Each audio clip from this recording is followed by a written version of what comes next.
Welcome to Fade in the Books. I'm your host Toriano here with my nephew Brandon, and we're going to give you a quick rundown of the early game in Dublin between the Minnesota Vikings and the Pittsburgh Steelers. We're just going to give you two of our best picks each. With that being said, Brandon, you want to go ahead with your first pick? Oh, yes, sir. Today we have the early game overseas Minnesota Vikings versus the Pittsburgh Steelers. One pick that I do like with this one is going to be the passing yards of Aaron Rodgers. All right.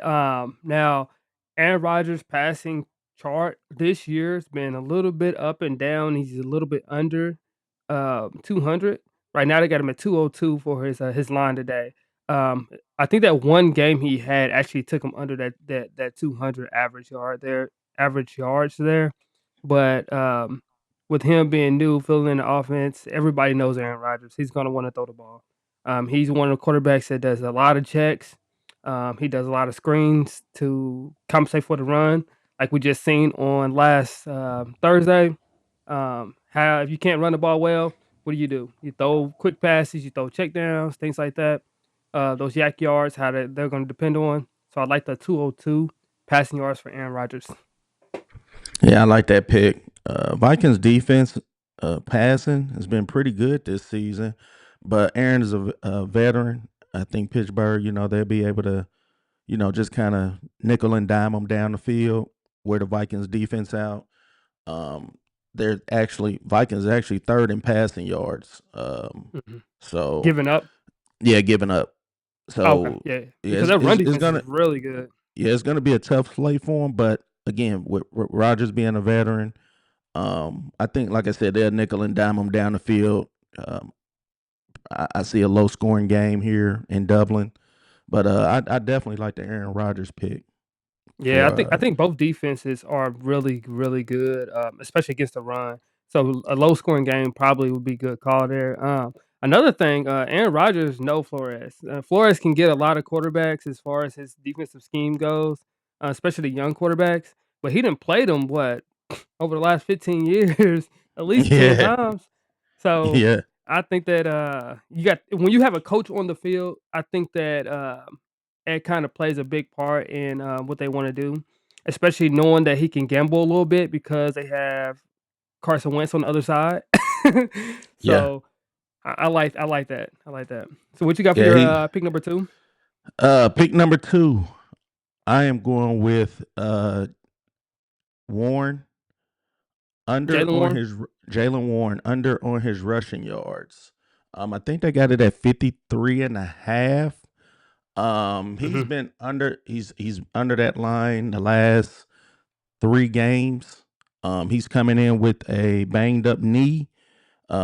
He was questionable for this game. I don't know if they oh, he's still questionable for the game. Um, I like this line a lot with him being under 3. This Vikings defense. I think it's just gonna be a tough night or a tough morning, we should say, for Warren getting those things like 53 yards or whatnot. What 53 and a what you half, think? yeah.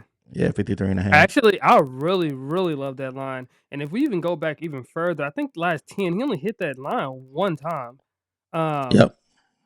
so with Mhm. the offensive line for the Steelers, they're still trying to figure things out, and with Warren being banged up, I like that to go under that 53 and a half, and it's at -114 right now. I think that's a Mhm. great, great, great line to get.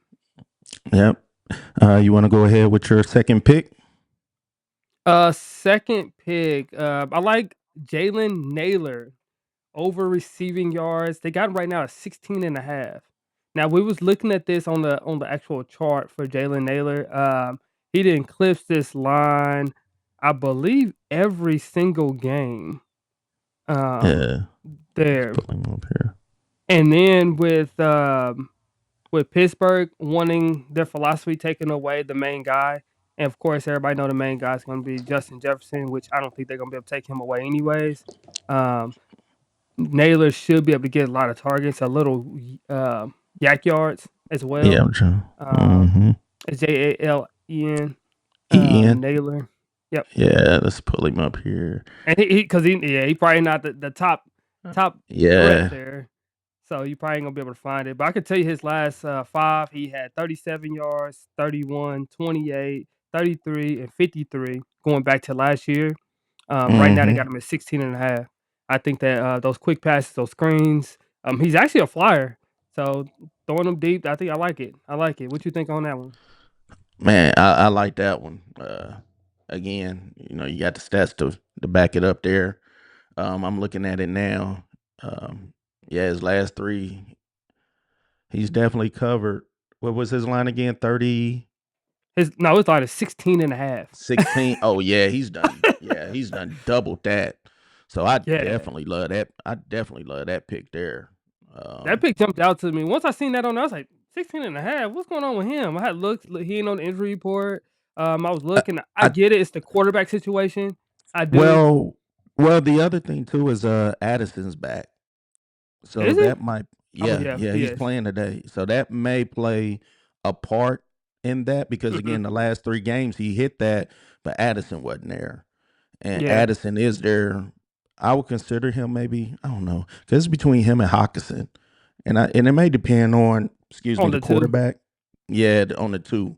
So I think that's why his line is at 16. But even then, I think with what Wentz has seen, um, I think the targets that that's just one catch for him probably. You know what I'm saying? Yeah, So I still like it at 16. The Pittsburgh pass defense is horrible. Like yeah. it's horrible. So that And I will say that now knowing Addison is back, he will play on the outside. This is actually even more putting him on the inside. I know they still got Thielen out there. Thielen will move closer to the slot as well, but when those rotation lines come in for him, you can expect a lot of screens and things like that. Thielen ain't what he used to be. He is a possession receiver, um, but Naylor he should be able to get loose. That's why I really like him there. And his line is super low, so I think it's a gimme for that one for me. It's not gonna yeah, have a lot of targets though. So if y'all looking for a lot of targets for Naylor, it's not gonna happen. So we just gotta hope he catch the ball when it comes his yeah. way. If we can get two targets and one We'll catch a be good to cover, go. that's all we need. That's all we need. That's all we need. So those are my 2 Um, there. What you got for your last um, one for this? Last pick, I'm going with TJ Hawkinson, and I'm going TJ. with his receptions. I think his line right now is set at 3.5. Um, and I like that. Mhm, Him with Wentz. His first game with Wentz, he had 5 receptions, and he's been under the last 2 of the 3. But I think Wentz, you know, likes him. I don't know too mhm. much about Wentz's deep ball like that, but the underneath stuff they may try and pressure him. Because I could see Pittsburgh bringing up 8 in the box maybe to try and stop Jordan in that run game. Because Mhm. he's gonna have about 15, 16. The play action probably be there for him. You know, Hawkinson, sure hands. You throw him the ball, he's gonna catch it. If it's in his direction. Yeah, I think that, having Addison back will actually help this line as well, Um, because they should be able to spread it out a little bit. If they do pack the box, they should be able to go empty set, spread it out a little bit, and the easiest pass is throwing it to the biggest guy on the field, right? And TJ Yeah, Hockenson is gonna be their biggest target right up the middle, there. So I actually like that one as well. What would you say his line was again? 3.5. Oh, 3.5 receptions, yeah. Yeah, three. Yeah, yeah. Yeah, I wonder can you see targets on there? Oh, yeah, you can. So yeah. he was targeted five and a So, half times last week, and then 6, and then well, 3, well, 4. 6, 5.5 is the average. It's Um, average. yeah. So it was six, Oh, yeah, three, yeah, yeah. four, 6, five, 3, eight, 4, 6. But 5. that's going into last season. So those 2 right there that he went under, that's with, JJ McCarthy. Exactly. Exactly. So I can see that. I can see that with actual quarterback and Wentz now. He been around. He's a veteran now. Honestly, he's a veteran. He learned with the Indianapolis Colts. He learned with the Eagles. He learned with the Chiefs last year. He's a veteran Mhm. now, so he should be able to at least know how to get those guys the ball. People like T.J. Hawkinson and things like that. So I like that. I like that that play actually there at 3.5 receptions for T.J. Hawkinson. Oh yeah, I really like it. Um, but with that being said, those are our four picks. You want to give us a recap real quick on our picks? Yeah, so we have Aaron Rodgers over passing yards at 202. We have T.J. Hockenson over receptions at 3.5. We have Jalen Warren under rushing yards at 53.5, and then we have Jalen Naylor over receiving yards at 16.5. All right. Well, with that being said, if you enjoyed the content, like with a thumbs up, drop a comment, and subscribe to the channel. We're actually going to be dropping two videos today. Of course, this one being a same game for the early game, and we're going to drop another one here with the rest of the slate. So you want to stay tuned for that one when it drops too. You got any last words? That's it. Make sure you ride the train while the train is hot. We got a good heater last Thursday, so we're trying to keep this train rolling. All right. All right, y'all. Good luck out there. And remember to fade the books. We out.